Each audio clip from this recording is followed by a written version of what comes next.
Although technically, my friend Jessica was my first guest, but her thing didn't air until a year after I started shooting. Wow. Yeah, right? That's insane.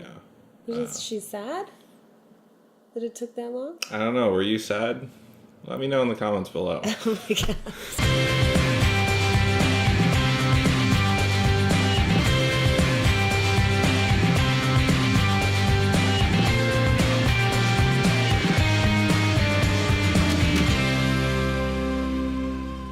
Welcome back to Rewind with bschwitty, because phone call for Al, alcoholic. Is there an alcoholic here?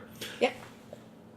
Today, Nico's back on. Yay. You probably remember Nico. She made a brief appearance last week in the Seven Angels Cellars vlog. The height difference. And Nico's here, and Michelle's here, and she was on our timeline, the first guest to appear on the show. Oh, do you want to do some for like a... No. I don't know. I mean, but, like outtake. I brought Nico back on because I've been harassing her for another interview. As we said last time she was here, which you could see that interview in the title card above me, she was transitioning from one job to another. I brought you back. I guess you don't want to talk too much about your new job either. No, I just don't want to get into technical details of our cellar secrets. Which I would never ask you about. I just wanted to know if you are enjoying your new job or what your new job is. Yes, very much so. So at the place I was at before, I started in the cellar, but towards the end, I was really just doing all the lab analysis, which I enjoy very much, and I still am able to do the lab analysis at Pear Valley, which is where I am now. I like it better at Pear Valley because we do everything like wet chemistry, so like aeration, oxidation for free SO2, and we have cash still for VAs and stuff, and I really like that. Yeah, it's dope. And then pH meters, so I can do pH and TAs. So those are like the four essential, I think, labs that you really need to run non-harvest time. Okay. Everything else, like glucofruit and stuff like that, we could send out just to Brenda Baker maybe, or ETS or Finquery or whatever. Yeah, we use Finquery. But the place I was at before, I started with wet chemistry, but then we bought something that was called the Y15. So it's sort of like the FOSS, but a little cheaper. It's the thing that runs everything. Yeah, it's like a little robot and so it was pretty boring though. So basically all I was doing towards the end was pulling samples and then plugging it into this machine, and then the machine would do it for me, and then I just would enter the results into the winemaker database, which I'm glad that I have that experience, and can put that on my resume or whatever, but boring. Can't you just run it and then go and do something else? Yeah, but we had... Sorry, I'm actually interested in getting one of those, because then... Yeah, it would be nice to be able to then do you everything. lose your skill, you lose your edge, and then, the young kids are just going to be cooler than you. Well, I have a 21-year-old working with me, so it's already starting to creep up with the fact that I'm old. You're not as old as I am. I know, but we're close, and the gap between me and my new coworker is double our gap. Astronomical, yeah. Yeah. The fact that we listened to a bunch of music, and he's like, "Oh yeah, I wasn't born when this came out." Is a little disheartening. You didn't bring anything Pear Valley to drink, so. Oh, I'm sorry. I asked you last night, and you were like, I have tons of shit to drink, so don't bring anything. Well, I have Pear Valley we could drink. What do you have? I like the Alyonico. I love the Alyonico. Yeah, that is delicious. Oh, we are bottling 100% Morvet this February 11th, so that was only 3 barrels, so that's going to be kind of neat. Is that a new thing for Pear Valley?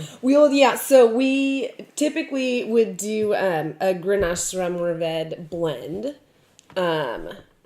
Called Inspiration.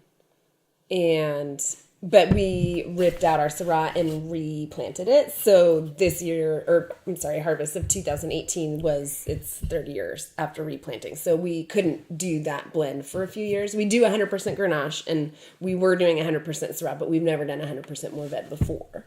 But so since 2017, we had no Syrah. We, will bottle a Grenache.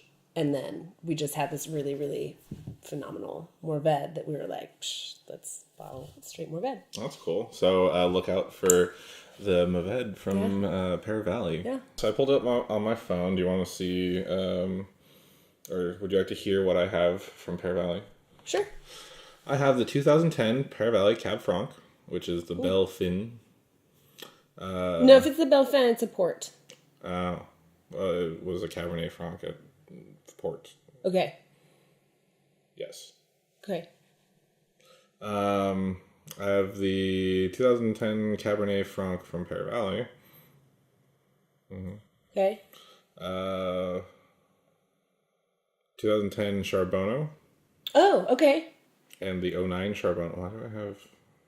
So weird. Wow. The 09 Distraction. Yeah, okay. So that's the Bordeaux blend. And the inspiration is the Rhone blend. So anyways, at my work, Yes. I'm not just in the lab though. So I still get to do all of the analysis, which are super fun and I really enjoy. But I also like that I'm in the cellar. I feel like you didn't say your position.